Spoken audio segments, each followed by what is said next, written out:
One of the things that I hadn't expected was to see how many older people were there. They were like everyone else, looking for something better. And of course, in those days, older people had no safety net. There would be 5,000 people inside of the auditorium, its full seating capacity, and there might be 4,000 or 5,000 people outside trying to get in. When I went out on the warpath in the Depression of 1934, I've never forgotten the first meeting at which I spoke in the big hall up in San Luis Obispo. And when I got through telling our epic program of production for use, the men crowded around me and they said to me, "Mr. Sinclair, what are we going to do? We haven't got food to feed our families next week." And that was a condition in California at that time. Well, we threw an almighty scare into the minds and the hearts of the people who were running this state. The summer of 1934 was a season of protest.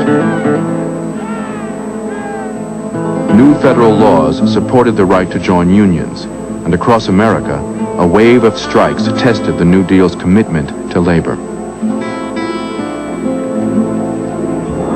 In San Francisco, striking longshoremen had closed the port for 2 months. Violence erupted when police broke through strikers' picket lines. 2 men were killed, more than 70 injured. Within hours, California's governor, Frank Merriam, declared a state of emergency.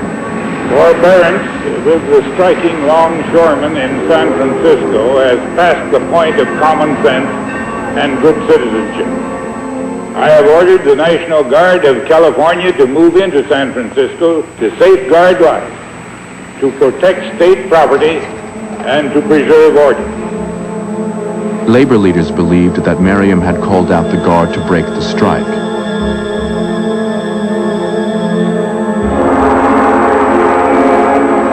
In support of the longshoremen, more than 100,000 union workers walked off their jobs calling for a citywide general strike.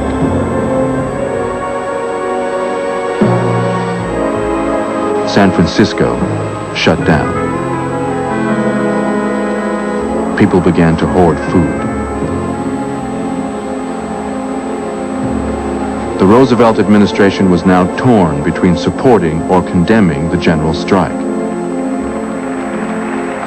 New Deal Administrator Hugh Johnson spoke for those who felt that labor had gone too far.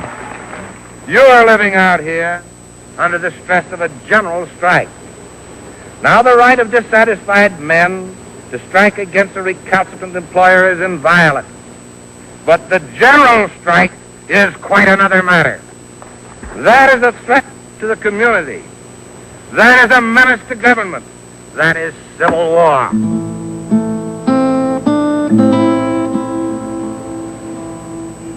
After 4 days, workers called off the general strike. Longshoremen and ship owners agreed to arbitration, and the city came back to life.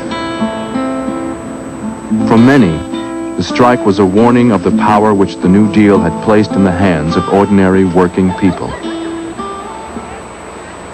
And troops on the streets of San Francisco triggered fears that the country was on the brink of revolution.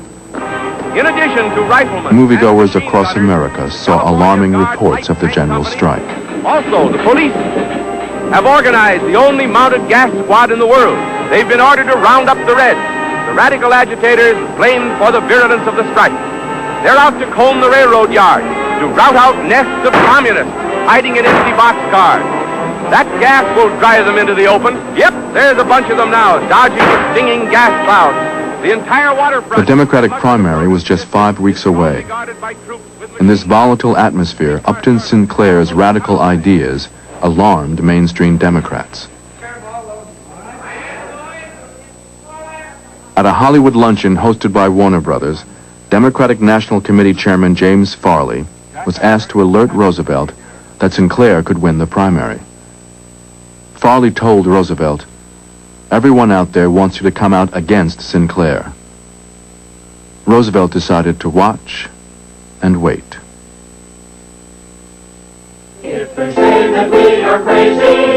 By the end of August, the number of Epic clubs had grown to 1,000. It was very exhilarating. We were doing something on a low level, door-to-door meetings and stuff like that.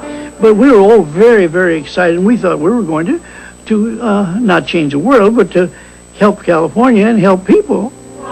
Epic supporters stepped up efforts to recruit new voters. By primary day, there were 350,000 new Democrats. For the first time in California history, Democrats outnumbered Republicans.